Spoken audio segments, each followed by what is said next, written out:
Mateus capítulo 6, do verso 16 ao verso 18.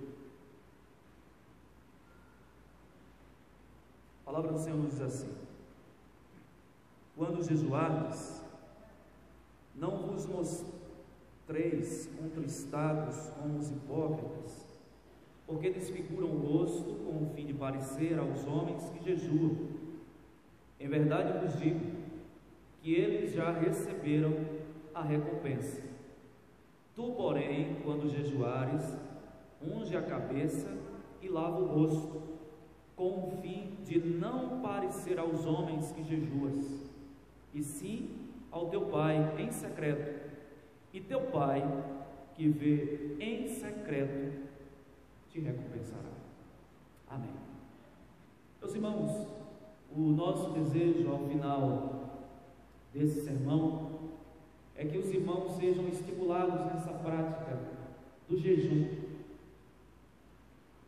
que é uma prática que nós temos perdido, muitas vezes porque ela está associada a práticas erradas, que são praticadas por uma parte do segmento evangélico, que usa o jejum de uma maneira mística ou como uma forma de barganha, de troca com Deus, como se ao se absterem de alimentos ou de qualquer coisa que eles gostem de fazer e se abstenham disso momentaneamente, Deus se sentisse impressionado com esse ato e isso por si só já inclinasse o coração de Deus a atender os pedidos e as orações.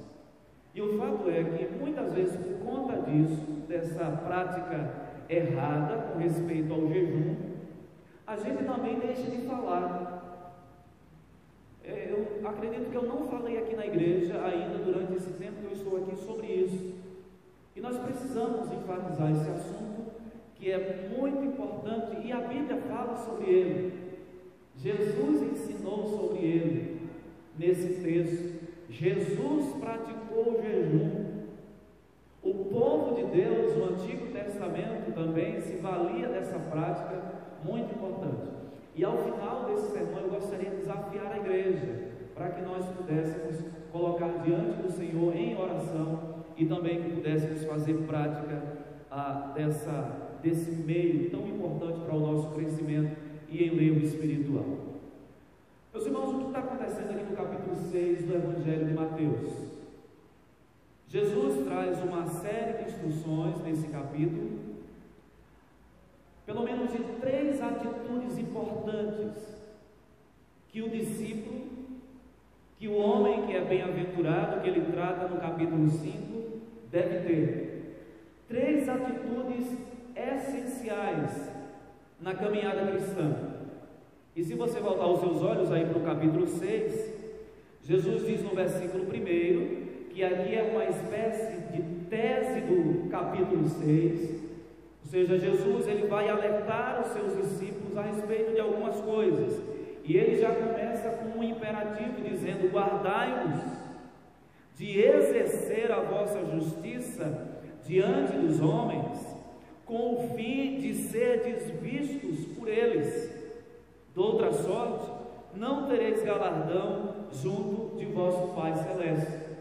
Então Jesus faz um alerta que o padrão de vida cristã que os discípulos deveriam levar deveria ser completamente daquela que os religiosos da época levavam. Se os irmãos notarem, Jesus o tempo todo está em embate com os religiosos da época, e aqui no capítulo 6 ele tem o propósito de alertar aos discípulos para que eles não fossem semelhantes a esses religiosos. E aí nós temos do verso 2 ao verso 4, Jesus falando como os discípulos devem exercer a misericórdia. O dom da misericórdia é muito importante na igreja. E aí ele vai falar de como eles devem, por exemplo, praticar as esmolas, como eles devem acolher aos necessitados. E aí Jesus faz um alerta importante dizendo assim: quando pois deres esmola, não toques trombeta diante de ti como fazem os hipócritas. Então Jesus vai orientar sobre como os discípulos devem praticar a misericórdia. É muito comum hoje, com o advento das redes sociais, a superexposição, as pessoas, ao praticarem uma boa ação, elas fazem ali, um selfie. Eu não estou dizendo que nós não devemos registrar os momentos de ação social da igreja, entendo que seja importante, mas o que eu estou enfatizando são os exageros que acontecem nesse tipo de atitude, Aí tem uma charge na internet de alguém entregando uma sacola, acho que com alguns alimentos, para alguém que está deitado na calçada, e aí ele, enquanto entrega a sacola, ele pega o celular e faz uma selfie. Se a gente fosse trazer isso para os nossos dias, o que Jesus está dizendo, ele está dizendo: não façam selfies quando vocês forem dar esmola. Ou seja, no exercício da misericórdia, não tentem transparecer diante dos homens para que eles vejam as boas obras de vocês e vocês recebam a glória. Então Jesus traz uma orientação sobre como os discípulos deveriam praticar a misericórdia, o dom da misericórdia, dando esmolas. Do versículo 5 do capítulo 6 até o verso 15, Jesus vai tratar sobre a oração. E aí o texto continua no verso 5: e quando orardes, a ideia aqui do "e" é de continuidade. Jesus está proferindo o seu discurso, os seus ensinamentos. Ele diz no verso 2: quando deres esmolas. No verso 5 ele diz: e quando orardes, não sereis como os hipócritas, porque gostam de orar em pé nas sinagogas e nos cantos das praças, para serem vistos dos homens. Mais uma vez aqui Jesus, ele repreende essa prática que era comum entre os religiosos da época. Eles se colocavam nos cantos das praças, e não estou dizendo com isso, Jesus não está proibindo aqui que a gente faça oração pública, em público, mas eles faziam isso de uma forma intencional para se aparecerem. Se colocavam nos cantos das praças e faziam longas orações, fervorosas orações, para serem vistos pelas pessoas. Jesus diz: não vivam dessa maneira. E a terceira orientação que Jesus traz para os discípulos tem a ver com o jejum, que é o texto da nossa exposição nessa noite. Observe que Jesus começa com "quando" novamente. Quando jejuardes, não vos mostreis contristados como os hipócritas. Meus irmãos, quando nós olhamos para o contexto religioso do mundo hoje, percebemos que, especialmente nas religiões orientais, a prática do jejum é muito comum. A gente pode tomar como exemplo, por exemplo, o islamismo. Os muçulmanos, eles têm durante o ano, no período do Ramadã, que esse período começa a depender do calendário deles, que é com base no calendário lunar, pode cair no mês de março até o mês de junho. Então, cada ano normalmente cai em meses diferentes. Então eles passam ali um período de 30 dias, e é um dos 5 pilares do islamismo. E eles jejuam do amanhecer ao entardecer, ao pôr do sol. E isso é divulgado amplamente. Essa é uma prática quase que é universal e praticada por quase todos os muçulmanos, porque eles entendem que se abster momentaneamente de um alimento para se consagrarem à oração, isso de alguma forma os aproximará mais de Deus. Mas além disso, há um propósito medicinal. Já se sabe hoje que a abstinência de alimento momentaneamente, de maneira regulada, e isso varia de pessoa para pessoa, traz benefícios para o organismo. Então, além desse aspecto religioso, essas religiões, especialmente as religiões orientais, têm a prática do jejum como algo constante na sua vida devocional e diária.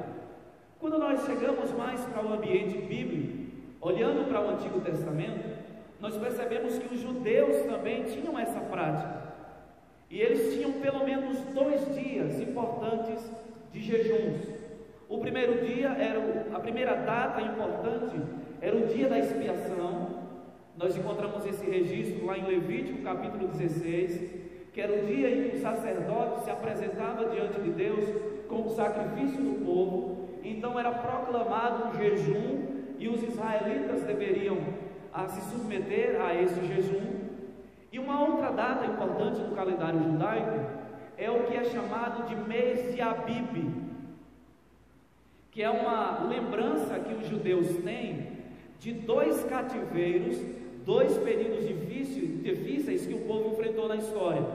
O cativeiro de Babilônia, quando Nabucodonosor destruiu o templo de Jerusalém, e foi um tempo de muito sofrimento. Se você pegar os sermões escatológicos de Jesus fala um pouco sobre o sofrimento daquele povo, que veio se concretizar o sofrimento de maneira maior, quando Tito, no ano 70, destruiu pela segunda vez o templo de Jerusalém, e foi um outro período de sofrimento para os judeus.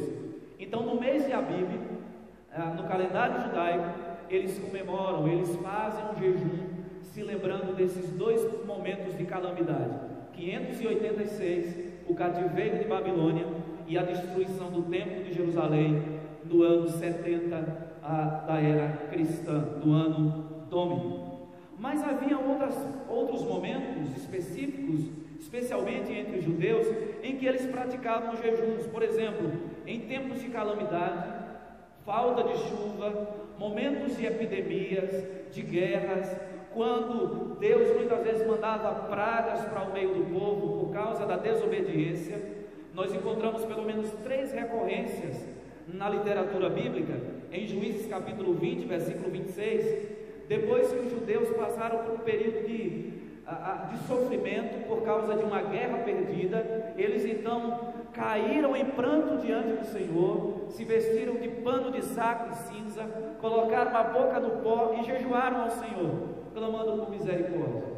A segunda recorrência que nós temos na narrativa bíblica do jejum associado a um período de calamidade é em 1 Samuel capítulo 7, versículo 6.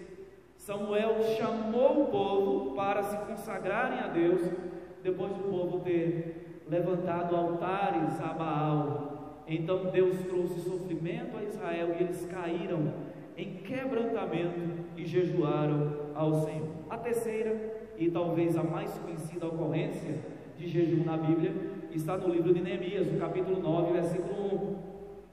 Esse contexto aí também é de retorno da terra à terra, depois do cativeiro, e depois que eles retornam, ele é convocado, o povo, por Neemias e Esdras, para que o povo confessasse os pecados e fizessem jejuns ao Senhor. Então vamos voltar aqui para o nosso texto, para a gente ver como Jesus fala a respeito desse assunto, como não deve ser praticado o jejum e como ele deve ser praticado. Em primeiro lugar, nós observamos aí, Jesus mostra como o jejum não deve ser feito. Ele diz: quando jejuardes, não vos mostreis contristados como os hipócritas, porque desfiguram o rosto com o fim de parecer aos homens que jejuam. Em verdade vos digo que eles já receberam a recompensa. Jesus diz que quando nós jejuarmos não devemos ficar contristados. Essa expressão aqui, ela é repetida no Evangelho segundo Lucas, capítulo 24, versículo 17, quando Jesus morreu, os discípulos ficaram tristes e 2 discípulos estavam no caminho de Emaús, e eles conversavam a respeito dos acontecimentos, dos últimos acontecimentos relacionados à morte do Mestre, e o texto diz que eles estavam entristecidos, contristados, com o semblante caído. Portanto, o que Jesus está dizendo aqui é: quando vocês jejuarem, não fiquem com o rosto abatido, tentando demonstrar para as pessoas como se vocês fossem atores, que querem que as pessoas vejam a espiritualidade de vocês. Aliás, meus irmãos, uma das coisas que a Bíblia nos proíbe de fazer é de sermos vangloriosos. se você observar, nas 3 ocasiões em que Jesus fala aqui no capítulo 6, sobre o dar esmolas, sobre a oração e sobre a prática do jejum, Jesus disse que a gente não deve fazer isso para que as pessoas possam nos olhar, para que a gente seja visto por elas. Nós encontramos na Escritura outras passagens que falam a respeito desse assunto, que diz assim: não sejam os teus lábios que te louvem, seja moderado ao falar das suas qualidades, seja moderado, a gente pode falar aqui no texto, ao expressar a sua espiritualidade para as pessoas. Não tente, Jesus está dizendo aqui, não faça um jejum e fique com o rosto desfigurado para que as pessoas digam: vejam que homens e que pessoas consagradas ao Senhor. Há uma narrativa histórica a respeito desse período aqui, que diz que esses homens ficavam com a barba enorme, não tomavam banho, demonstravam uma aparência de tristeza, de abatimento, e iam para os lugares públicos para que as pessoas pudessem vê-los.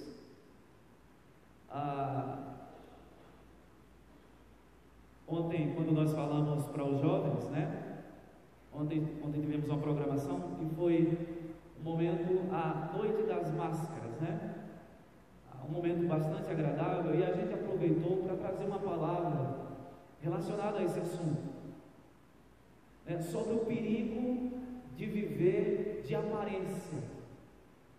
E aí nós exploramos bastante esse tema, porque hoje nós vivemos, e eu não me canso de falar, um período de superexposição. E Jesus aqui nesse texto diz que na prática do jejum nós não devemos fazer assim, para que as pessoas nos olhem e nos vejam como pessoas espirituais, para que possam nos elogiar por conta disso. Tem uma passagem interessante que eu gostaria que os irmãos fossem comigo, no capítulo 18 do Evangelho de Lucas. Lucas capítulo 18.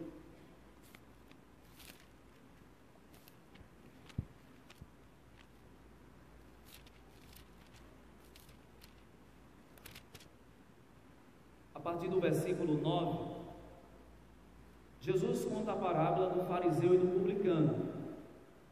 E olha como era a prática desses homens. Propôs também esta parábola. Eu estou no versículo 9 de Lucas 18. Há alguns que confiavam em si mesmos, por se considerarem justos, e desprezavam os outros. 2 homens subiram ao templo com o propósito de orar, um fariseu e o outro publicano.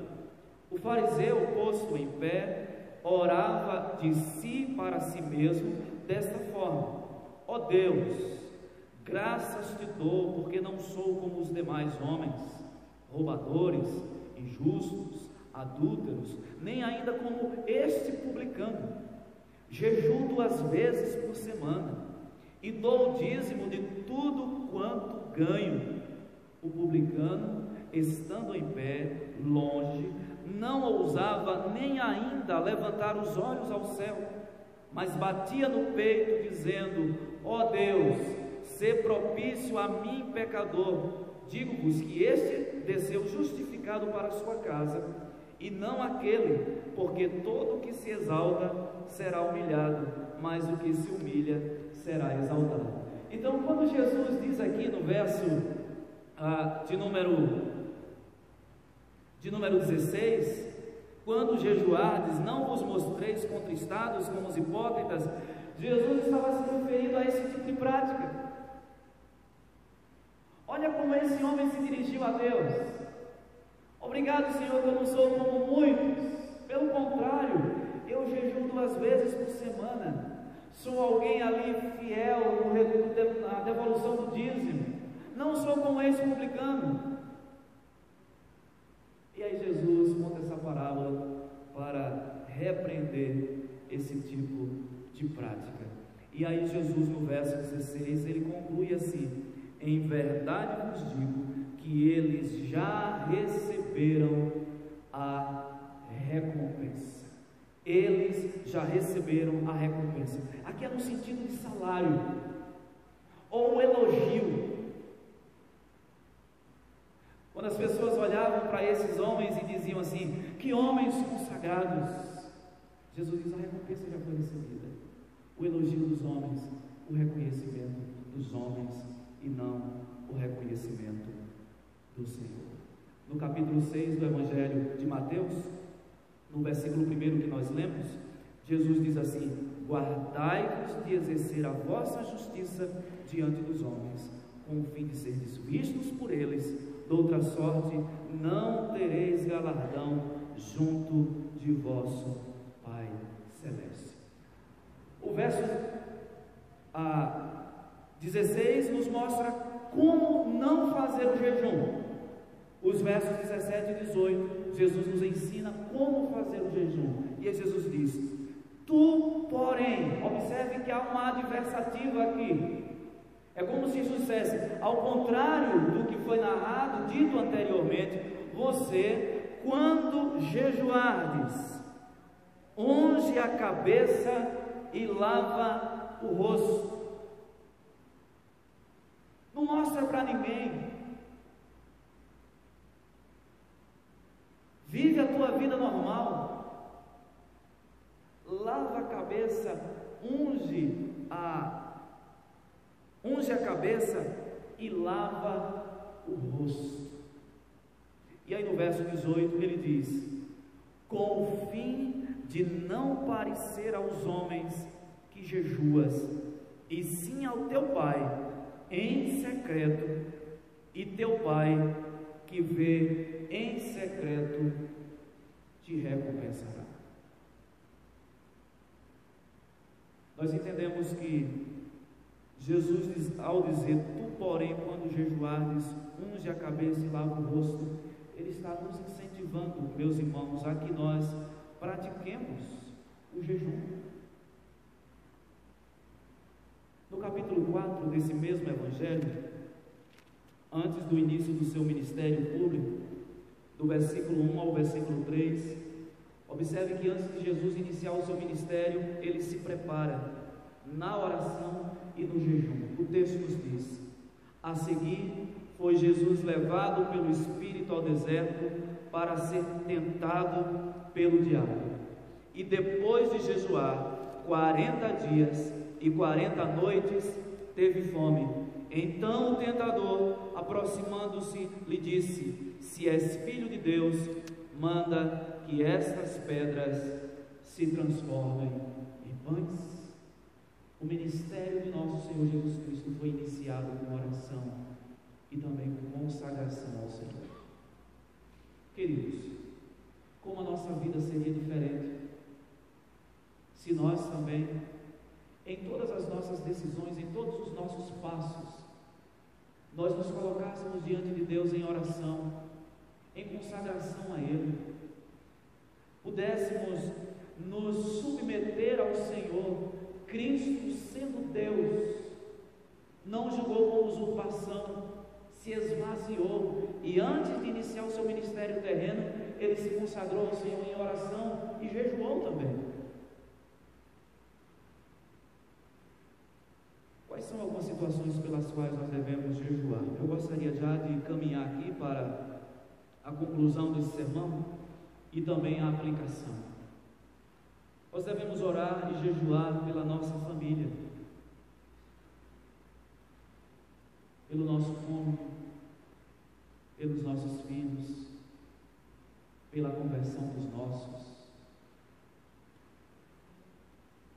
Quando nós lemos as biografias dos avivalistas, e eu já mencionei isso aqui na igreja, o grande diferencial na vida daqueles homens não é que eles eram melhores do que nós, é porque eram homens de oração, de consagração e, acima de tudo, que tinham pessoas que oravam por aqueles homens.